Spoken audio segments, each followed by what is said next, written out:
តែឆ្ងាយពីបងទៅរកអ្នកថ្មីព្រោះរូបបងគ្មានអ្វី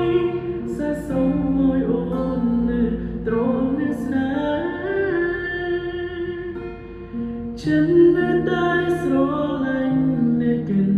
ដល់អូនរៀងរាល់ថ្ងៃក៏ប៉ុន្តែរូបស្រី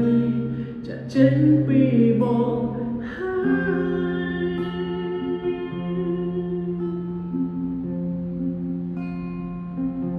ទទួលមិនបានក៏ចាចេញទទួលយកបានក៏នៅព្រោះអារម្មណ៍ជាប់ជ្រៅនឹកឃើញវេលាដែលធ្លាប់នៅក្បែរយើងអរចិនរៀងខ្លួនក៏ចាប់ផ្ដើមទៅដល់ផ្លូវបែកមិនចាំថ្ងៃស្អែក